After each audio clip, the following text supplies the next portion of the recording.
a gente vai conversando o tempo todo para a gente poder afinar essa relação aí dessa questão, desses pontos de parcial para o próximo bimestre. Né? Uma atividade já está disponível para vocês e as outras eu vou criando e vamos conversando no grupo, vamos conversando para vocês irem entregando, tá? De repente vai ser um quiz aí de perguntas e respostas, ou imagens. Eu estou pensando ainda ver no como que eu vou fazer uma coisa bem dinâmica, bem legal para vocês. Ou as duas, não sei, mas eu aviso vocês, eu vou preparar essa semana para que semana que vem vocês possam já começar a ter um tempinho para fazer esse quiz. Ah, nós temos a aula de hoje, é o seguinte, o livro didático de vocês, ele traz enterobiose, ele traz esquistossomose, traz teníase e traz iminolepse. Existem alguns parasitas intestinais que têm uma certa relevância para a gente, né, a nível de Mato Grosso, diferentemente de outros que acometem regiões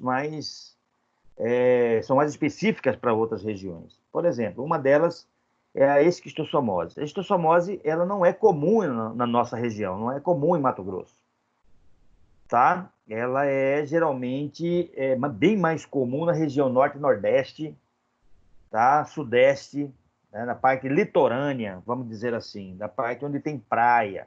Por que isso?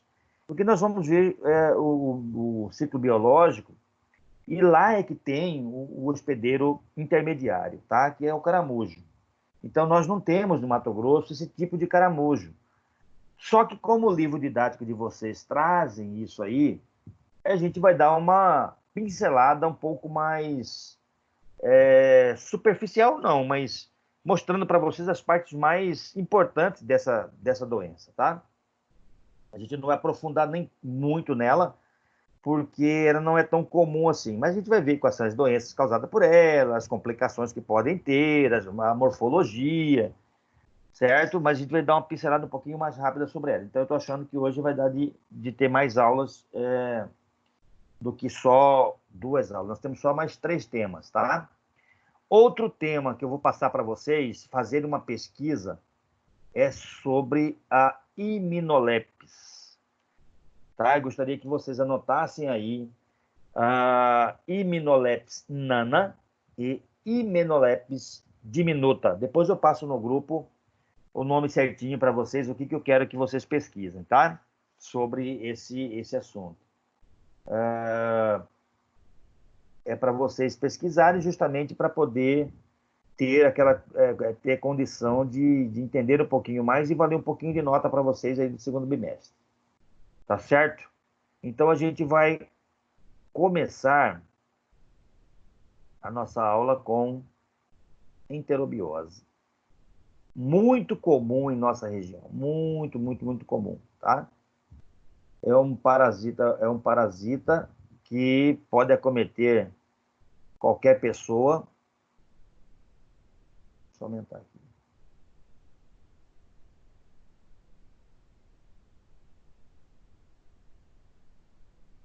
Então, vamos lá. Pode acometer qualquer pessoa, geralmente crianças. Crianças são as mais atingidas. A gente vai observar o porquê disso quando a gente falar um pouco mais sobre a doença. Onde está?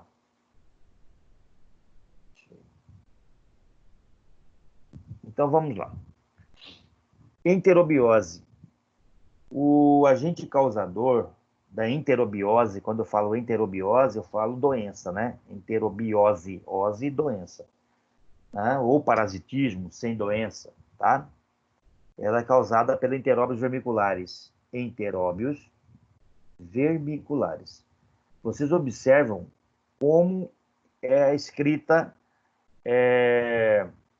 corretamente do gênero e da espécie desse parasita. Mas por aqui não está tão legal, não, mas No próximo slide eu vou mostrar para vocês como é que como é que se escreve. Olha só. O gênero é Enteróbios, tá? O gênero é Enteróbios e a espécie é Vermiculares. Eu coloquei aqui espécie Enteróbios vermiculares, mas a espécie é Vermiculares, tá? Então, eu tenho o gênero Enteróbios e a espécie é Vermiculares. O agente causador é o Enteróbios vermiculares, certo? Outros nomes que ela pode receber, ela recebe o nome de oxiuro, talvez vocês não conheçam por esse nome, mas conhece pelo tanchim, né? De repente conhece por esse nome da nossa região. Ou lagartinha, que não é também comum na nossa região chamar de lagartinha, certo? Então, oxiuro ou tanchim são os mais comuns. Aquele parasita em que as crianças, a maioria das crianças, né, tem e que dá uma coceira anal.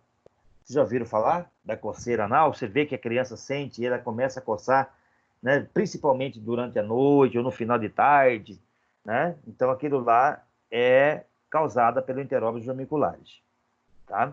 E a gente vai ver o porquê, né, dessa coceira perianal ou coceira anal. A gente vai ver pelo ciclo biológico as características da fêmea, né, da oviposição da fêmea e por que ela provoca esse prurido. A gente chama ela de prurido, tá? Prurido anal. Então a gente vai dando continuidade aí. Essa é uma morfologia do parasita. Essa aqui é da fêmea, tá? A fêmea é uma fêmea que tem a postura de ovos e ela tem uma característica bem peculiar. Ela chama-se, essa é uma presença da asa cefálica. Mas a asa cefálica não é que ela voa, tá? Essa aqui é no canal bucal dela, tá? Aqui é a boca e essa aqui é a asa cefálica, ó.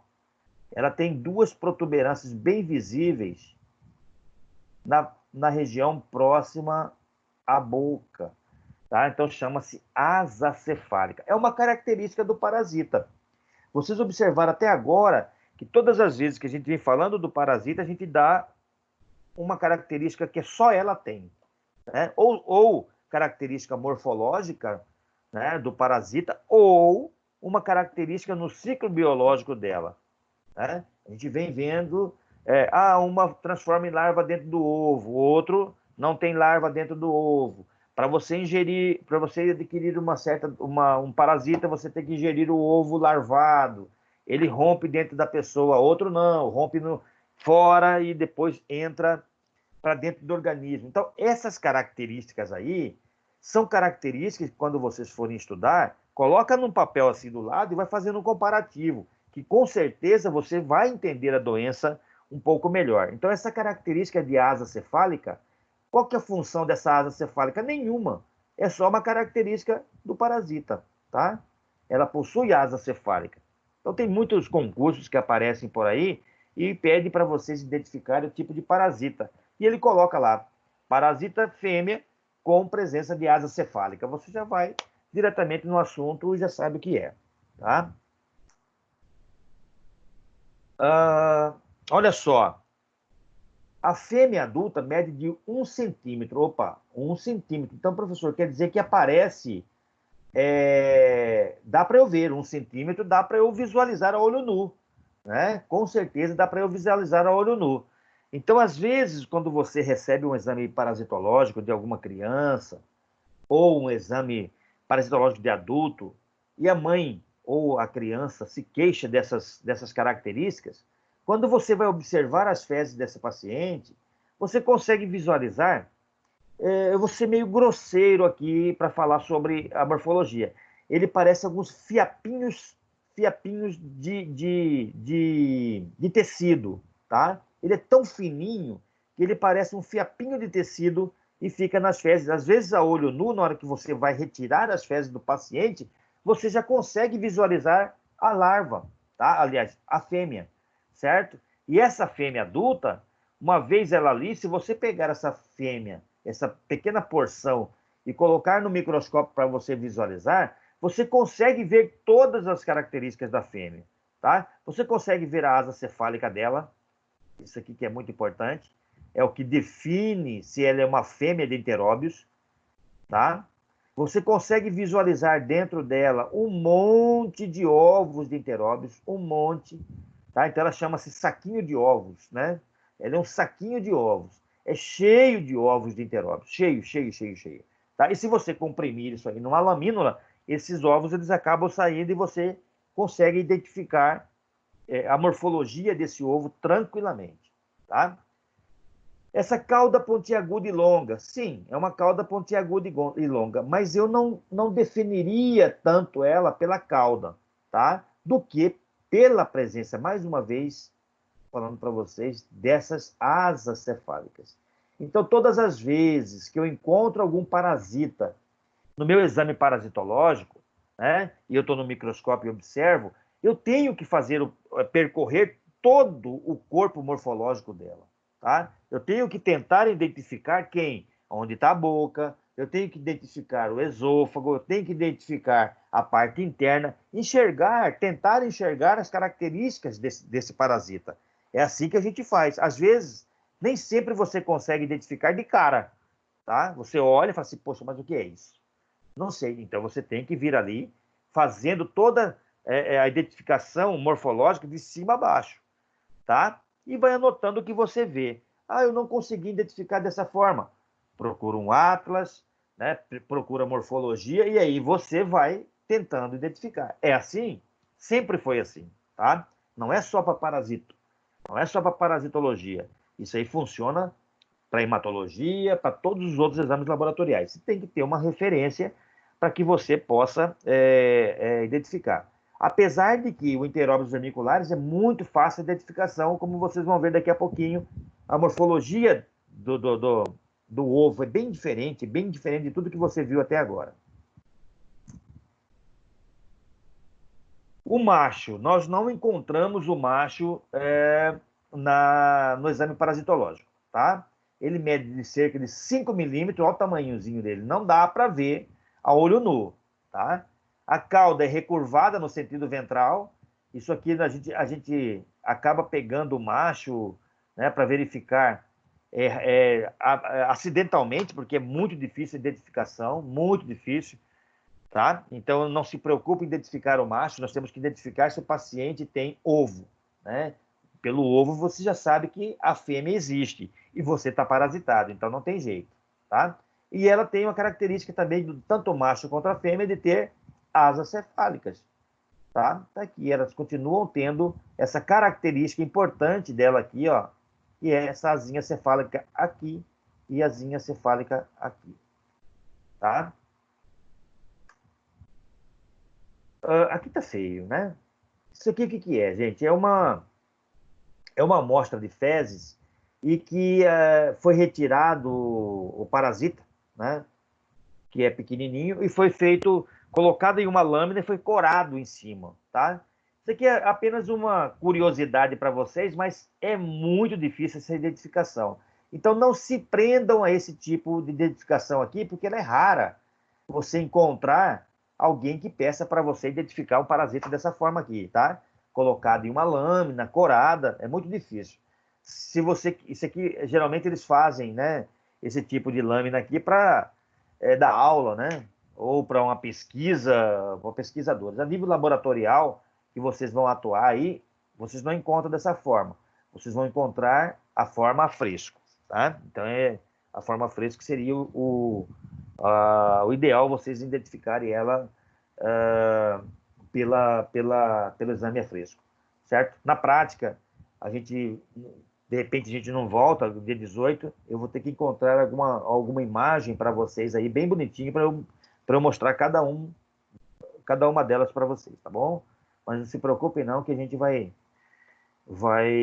achar alguma coisa show. Olha a característica desse ovo. É bem diferente. Ele tem, assim, algumas características, como um aspecto, por exemplo. Ah, professor, mas se eu falar que ele parece um ovo com membrana mamilonada. Bom, quando eu falo membrana mamilonada, me remete ao ovo de Ascaris. Ah, quando eu falo em É um ovo liso, sem membrana mamilonada, que tem blastômeros. Me leva aonde? Me leva lá para o ovo de ancilostomídeo. Esse ovo aqui, ele tem um aspecto grosseiro em D, tá? Por que aspecto grosseiro em D? Tem aluno que briga comigo. Professor, onde que você achou D aqui? Onde que é um D, professor? Né? Mas eu falo ó, aspecto grosseiro. Viaje. Abra o coração e a sua mente e viaje. Tá? O que, que ele traz aqui, gente? Ó, ele traz essa membrana, essa parte do ovo aqui meio reta, certo? Meio reta. E essa outra aqui, ó, ela é bem côncava. Então, ela tem um aspecto grosseiro de D, tá? Pode aparecer dessa forma aqui, essa forma aqui ela não traz esse aspecto grosseiro, certo? Mas essas outras aqui trazem. E ela é bem característica. Por quê? Porque ela já é larvada, tá? Ela já é larvada. Ó, em um dos lados ela é achatada e do outro ela é convexo, tá? No momento que deixa a fêmea, já apresenta uma larva. Então, às vezes, quando você faz a identificação desse ovo, você consegue visualizar dentro do ovo a larva mexendo, tá? Essa larva aqui, ó, que está dentro dela, ela já tem uma larva formada. Então, ela fica se mexendo dentro do ovo, tá? Então, é uma característica dela. Não tem membrana dupla, é uma membrana extremamente sensível, bem sensível, diferentemente de todos os outros ovos que vocês viram anteriormente. Professor, mas ele parece com o ovo de ancilostomídeo. Não, não parece com o ovo de ancilostomídeo. O ovo de ancilostomídeo é uma membrana só e ele tem blastômeros dentro. Isso assim, ó, desse jeito que forma o ovo de ancilostomídeo. Então, ela é mas ela tem a membrana externa transparente. Bom, membrana externa é transparente, mas ela não tem blastômeros. Então, isso aqui que diferencia um ovo de enteróbios de um ovo de ancilostomídeo, tá? É uma larva dentro. É uma característica que eu já falei para vocês, né? É um ovo que você já encontra uma larva viva dentro dele, tá? Quando você olha, essa aqui sim, dá para ver que é bem uma forma grosseira de um D, né?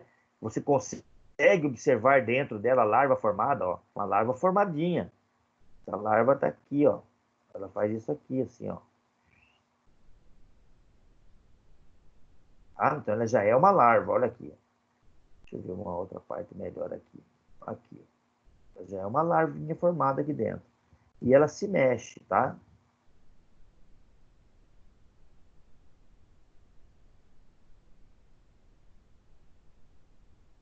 Certo? Então é uma forma grosseira em D.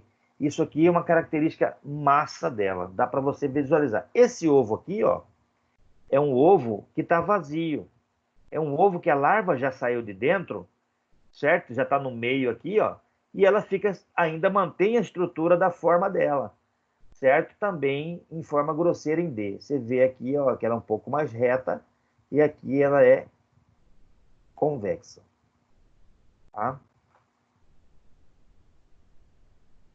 Olha só a larva saindo de dentro do ovo. Tá? Isso aqui é muito comum você encontrar quando o paciente está bem parasitado e você consegue visualizar isso aqui. Professor, mas será que eu não vou confundir, por exemplo, uma larva de Strongyloides stercoralis com uma larva de enteróbios? Não tem como. O que predomina dentro do exame parasitológico é o que classifica, é o que você vai classificar, tá? Eles são totalmente diferentes, né? Quando eu falei em larvas de Strongyloides temporalis, eu falei em vestíbulo bucal, certo? Eu falei em esôfago. Essa aqui não tem nada, tá? É uma larva inteiriça. E você acaba encontrando essa situação aqui que caracteriza o quê? Que seja um ovo de enteróbios. Um ovo onde a larva sai normalmente. Gente, isso aqui é uma loucura. A criança fica assim bem irritada com isso aqui, tá? Perde sono e, e acaba sendo um transtorno familiar, porque você tem que tratar toda a família, né? Não pode tratar só quem está parasitado, tem que tratar todo mundo, porque senão não consegue reverter essa situação desse parasita. E é muito comum no nosso meio. O ciclo biológico dele é monoxênico, certo? O hospedeiro definitivo é o homem. E o verme adulto, macho e fêmea, vivem no seco ou no apêndice. Ah, professor, mas no apêndice você nunca falou que tinha. No seco tinha alguns parasitas que sobreviviam lá. Mas no apêndice é o primeiro parasita que eu falei que podem viver no apêndice. Gente, e se ele tiver no apêndice, ele pode causar o quê? Uma apendicite por migração ectópica desse parasita, tá? No apêndice não pode ter nada, né? Acredita-se que o apêndice era um órgão antigamente, né? Que tinha alguma função. Hoje, e aí com o processo evolutivo do homem, criou-se apenas uma estruturazinha pequena, né? Um prolongamento intestinal que não serve para nada, só serve para o médico ganhar dinheiro, né? Que se ele inflamar, tem que tirar. Então, antigamente acreditava-se que era um órgão, hoje em dia o apêndice ele é simplesmente um prolongamento do intestino, tá? Não pode ter bactéria, não pode ter nada lá, certo? E se houver uma migração desse parasita, que nós chamamos de migração ectópica para o apêndice, com certeza esse paciente vai desenvolver uma apendicite. Em mulheres, podemos encontrar o parasita em regiões ectópicas, como vagina, útero e bexiga. Pode. Não só em mulheres, principalmente em crianças, tá? Em meninas. Porque existe a contaminação. Já várias e várias vezes eu já fiz exame de urina de meninas, né? E eu encontrei essa forma, os ovos desse parasita. Várias e várias vezes no HGU. Então você pode, de certa forma, estar fazendo um exame de urina lá, né? E aí você encontrar um ovo de determinado parasita. Por que isso, gente? Uma higienização errada, né? Ao invés de ser da frente para trás, faz a higienização de trás para frente e acaba carreando fezes para a região vaginal. E existe essa contaminação, né, em regiões ectópicas. O que é essa região ectópica? É região que não é normal ter, tá? Por exemplo, o parasita intestinal ele tem que ficar no intestino. Mas se eu encontrar ele no pulmão, ele migrou para uma região ectópica que é o pulmão. Se ele vai para a vagina, a região ectópica, ele migrou do lugar onde ele está para um lugar onde ele não deveria estar. Tá? Então, essas são migrações ectópicas. Certo? Então, é muito comum você encontrar em crianças, geralmente de periferia, tá, gente? É região onde a higienização é difícil, tá? Onde a contaminação da família é grande, certo? Então, isso leva a essa contaminação aí. Pode encontrar tranquilamente. Olha como é fácil a contaminação, tá? Essa contaminação é via oral. Esse aqui é um ovo extremamente leve, certo? É um ovo extremamente leve. E ele já está larvado. Olha só, ele já é um ovo larvado.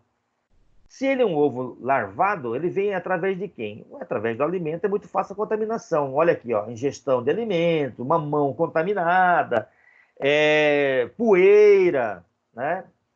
Já vou falar para vocês aqui uma situação extremamente complicada em relação a uma família onde tem alguém parasitado.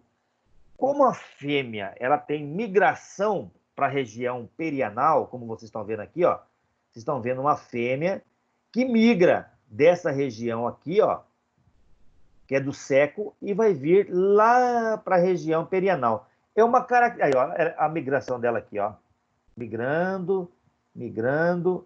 E a fêmea ela vem para essa região aqui e deposita os ovos, tá?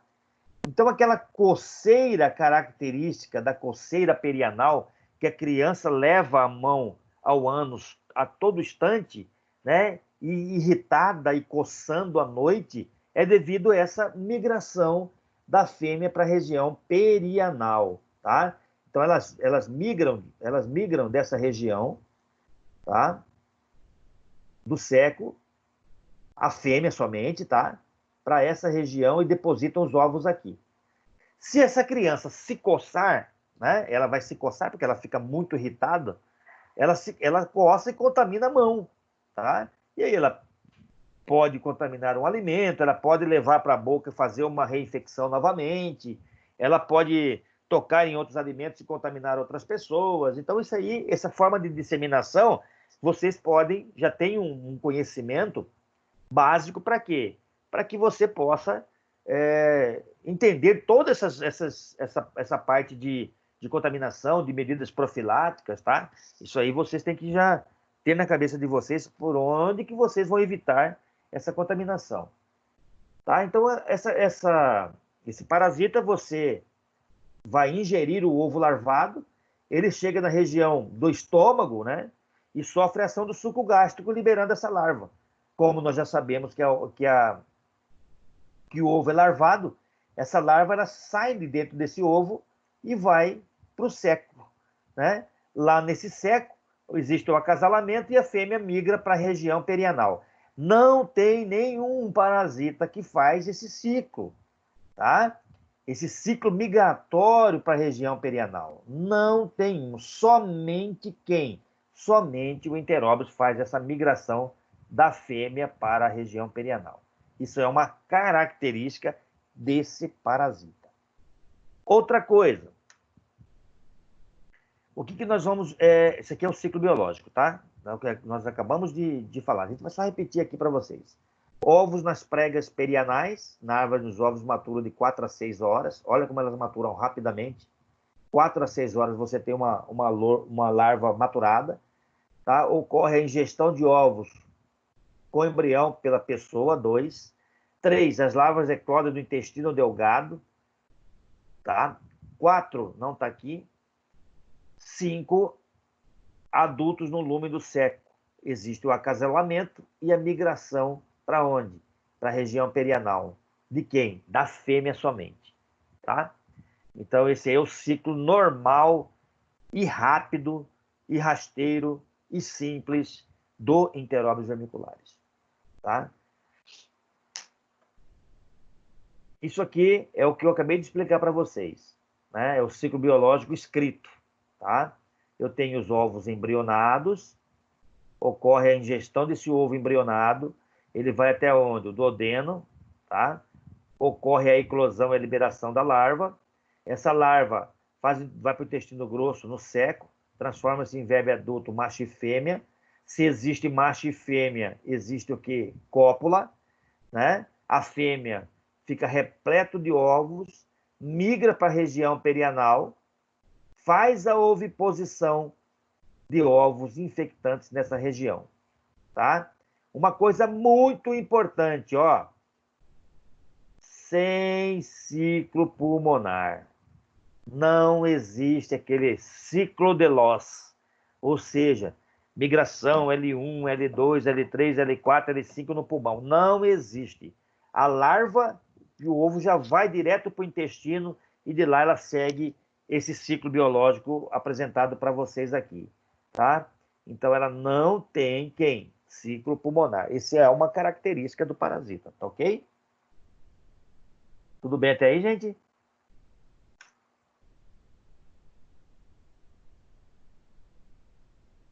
Então vamos lá. Na transmissão nós temos que considerar algumas situações. Quais são essas situações que a gente tem que entender, para a gente poder entender um pouco como é a doença, né? A transmissão chamada de primo-infecção ou heteroinfecção. O que é isso? Primo-infecção.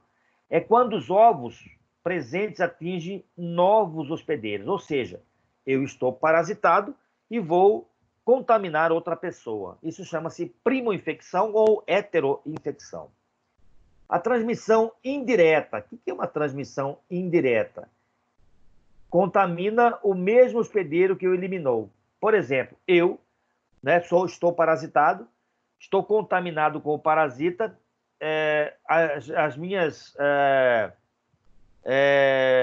existe a contaminação na região perianal, eu faço o procedimento de coceira, né, nessa região e me contamino, porque a minha mão vai até a região perianal, faz o movimento de coçar, né? E depois eu me contamino novamente. Ou eu contamino, por exemplo, as minhas peças íntimas, ou eu contamino, por exemplo, lençóis de cama, né? E aí, como é um ovo extremamente leve, quando você pega o lençol de cama e abana para forrar novamente, esse ovo ele fica no ar, tá? E ele ficando no ar, você pode ingerir esse ovo, tá? Através da sua boca, que ele é muito leve, e você se contaminar, tá? Em partículas de poeira. Né? Pode se contaminar também através de alimentos, né? Então, eu estou me recontaminando.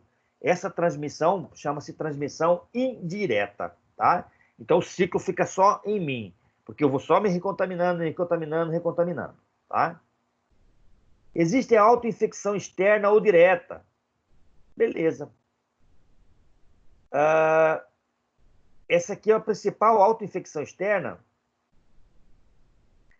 É o principal mecanismo da cronificação da doença, tá? É o que é mais importante. Autoinfecção externa ou direta é o que vai dar a cronificação da doença. Ou seja, a partir do momento que você se recontamina a todo instante, você pode levar esses parasitas para a região onde não é, tá? Por exemplo, o apendicite. Você pode ter uma contaminação do parasita lá no apêndice, né, em grande proporção, e que pode cronificar, de repente, essa doença, tá? Ou seja, se você tiver também uma doença pré-existente, né, e você contaminar outras regiões, isso aí pode se cronificar. Autoinfecção interna. As larvas eclodem dentro do reto e migram para o seco, transformando-se em vermes adultos. Pode acontecer? Pode. Tá? Então, o que acontece? A tendência é sempre assim: macho e fêmea fecundou, eliminou os ovos na região perianal, esse ovo sai, que já é larvado, e a outra pessoa se contamina, ou a própria pessoa se contamina. Esse é o ciclo normal, tá? Mas pode acontecer o seguinte: dessa fêmea, quando ela for na região perianal, ela deposita os ovos, e o que acontece? Esse ovo é larvado, ao invés dela sair para o meio externo, né, para contaminar, para o ciclo sair normalmente, esse ovo ele eclode dentro do indivíduo. Tá? Ele pode eclodir dentro do intestino, e essa larva, né, anteriormente, elas podem ir para o seco novamente e transformar em macho e fêmea. Novamente, e o ciclo se repetir. Pode acontecer? Claro que pode, sem problema nenhum. Né? Às vezes você, com movimento de ruptura mecânica, movimento mecânico de coçar a região, você pode romper essa larva, voltar pelo intestino e fazer o quê? Transformar em macho e fêmea novamente. Tá? E aí acasala, consequentemente, produz mais ovos. Tá? Essa retroinfecção ela é muito parecida com a autoinfecção interna, tá? Retroinfecção é uma infecção, né? As larvas eclodem na região perianal, penetram pelo ânus e migram para o intestino até o seco, onde se transformam em verme adulto novamente. Então, são vários termos utilizados para esse processo de transmissão. Isso aqui é ler e entender, tá? Então, existem todas essas possibilidades. Não só para essa doença aqui, não. Para outras também, tá? Se você, por exemplo, tiver Ascaris lumbricoides e você não tiver uma eliminação normal de fezes, essa quantidade de parasitas dentro pode levar o quê? Um amadurecimento de larvas dentro do ovo, e pode acontecer uma infecção que não é comum. Pode acontecer? Claro que sim. Depende muito do processo envolvido na eliminação desses parasitas. Uma característica muito importante, a patogenia, a doença em si, o que ela causa? Um sintoma muito grave, tá? Muito característico, é o prurido anal, coceira, tá? É a coceira no local, prurido anal, né? Então a coceira é muito intensa que você não consegue eliminar, tá? Então você tem que eliminar essa coceira somente através de medicamento, não tem outra forma, tá? Infecções maiores pode provocar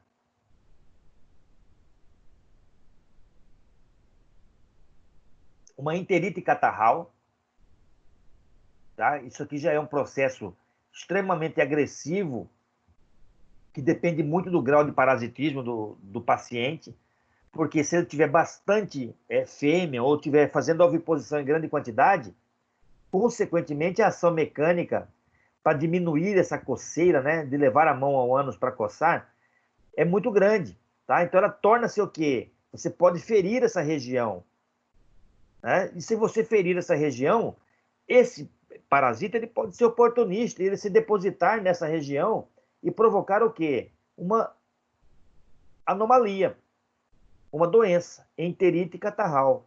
Enterite é o quê? Um processo inflamatório da região onde ele está. Então, isso aí, mas isso aí é devido ao quê? A quantidade de parasitas e a irritação mecânica causada pela coceira. E você vai com a unha, né, tentando sanar toda essa problemática e você acaba ferindo e causando uma patologia, né, uma doença um pouco mais grave. Tá? O seco, a região do seco pode ficar inflamado e o apêndice, de novo, pode ser atingido. Tá? Olha só, é o processo irritativo do prurido, da coceira, tá? Prurido é coceira, prurido é coceira. Deixa eu ver se eu consigo escrever aqui. Coceira.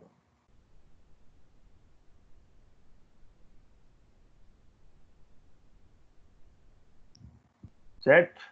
Então eu tenho o quê? Perda de sono, nervosismo, tá? As crianças ficam extremamente irritadas. Devido à proximidade dos órgãos genitais, pode levar à masturbação e erotismo, principalmente em meninas, certo? Isso aqui são situações da coceira que existe muito grande, tá? Esse aqui não é tão comum assim, mas já aconteceram casos de crianças, né? E que a coceira é muito intensa, o prurido muito intenso, que leva a essa masturbação, né? Não voluntária, vamos dizer.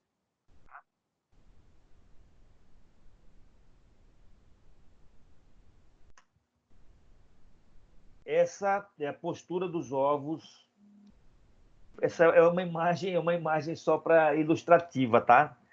É para quebrar um pouco o gelo da aula. Essa imagem aqui. Mas isso aqui é normal, certo? A irritação na região perianal, olha tanto de larvas existente aqui na região perianal, né? Então é fora. Tudo isso aqui é fêmea, olha como falei para vocês.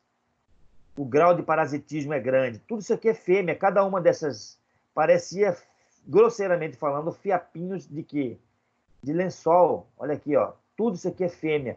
E ela faz a oviposição nessa região perianal, tá?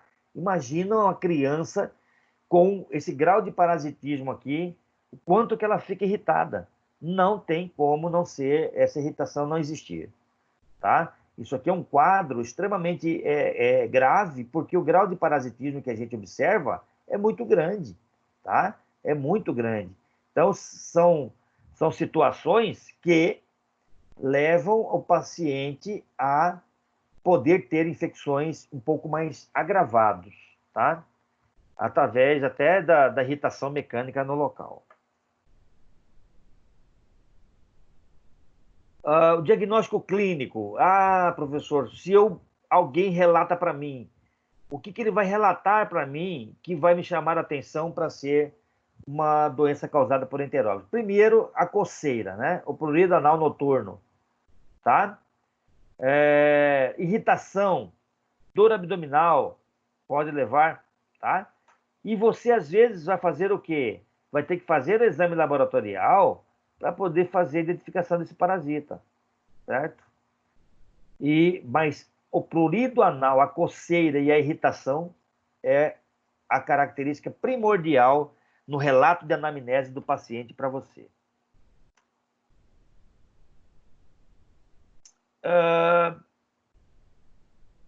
Essa aqui é uma forma de você fazer uma coleta de criança, tá? Quando vocês forem assistir a web aula, após aula, o narrador da web aula, ele fala esse nome um pouquinho diferente, tá? Ele não fala método de Graham. Ele fala método de Graham, uma coisa assim, não me lembro direito. Mas o correto é método de Graham, tá? Graham, como escreve aqui, você fala, certo? Então, qualquer outro nome existente ou pronúncia é de pronúncia diferente, vocês consideram como Graham, tá? Esse método chama-se método de Graham ou fita adesiva ou suave anal. Tá? O que eles fazem?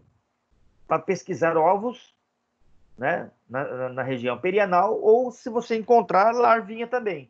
Como que você faz isso? Deixa eu dar uma olhadinha no outro slide se ele tem como ele descrever. Não, não tem. Então a gente já vai falar aqui. Você pega lá uma fita adesiva, pode ser durex, tá? E você vai tocar com esse durex na região perianal. Quando você toca com o durex da parte colante do durex na região perianal da criança, né?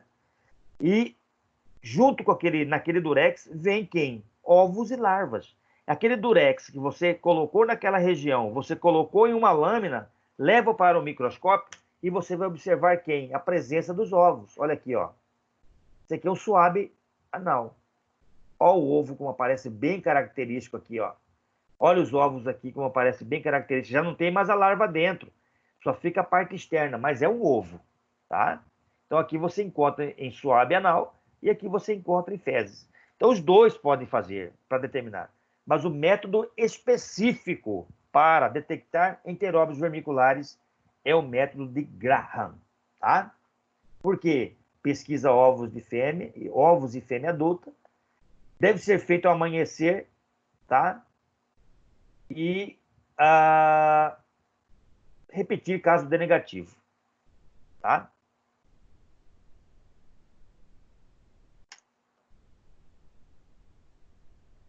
A epidemiologia, eu conheci um pouquinho a fêmea. Aqui a gente vai, só algumas características, olha só.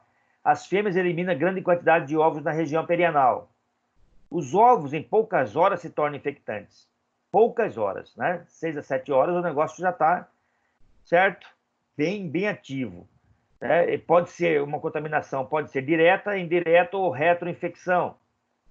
Os ovos podem resistir até 3 semanas em ambiente doméstico. Opa, ó, 3 semanas em ambiente doméstico, contaminando alimentos e poeira. Então, varrer a casa de pacientes que têm esse parasita não é recomendado, tá? Então, é uma orientação que a gente passa para a mãe ou para quem tiver dentro de casa com pacientes assim. O hábito de sacudir as roupas de cama ou de dormir pode disseminar a doença, tá? Ovos muito leves e que pode, de certa forma, provocar a contaminação. Ambientes fechados com um grande número de pessoas, como creches, asilos, enfermarias, pode ocorrer o quê? Uma contaminação, tá? Então, crianças que estão em creches, idosos, né, em asilos, pacientes que estão em enfermaria há muito tempo, tudo isso aí pode ser disseminadores da doença, tá? E quando tratar, tem que tratar todo mundo.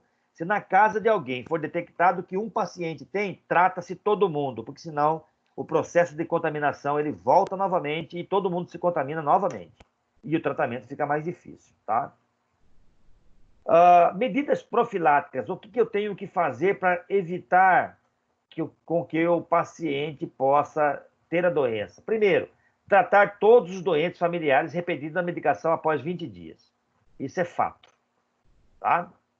A roupa de dormir e de cama não deve ser sacudida e sim enrolada e fervida. Isso quando foi detectado que o paciente da casa tem. São orientações que vocês podem passar para o paciente a qualquer instante, tá? Bom, aparar as unhas não é só para essa patologia, né? Para esse parasita, para todas as outras. Pode-se, para diminuir um pouquinho o problema, né, de coceira, ao deitar-se, aplicar pomada mercurial na região perianal e banhar-se ao levantar.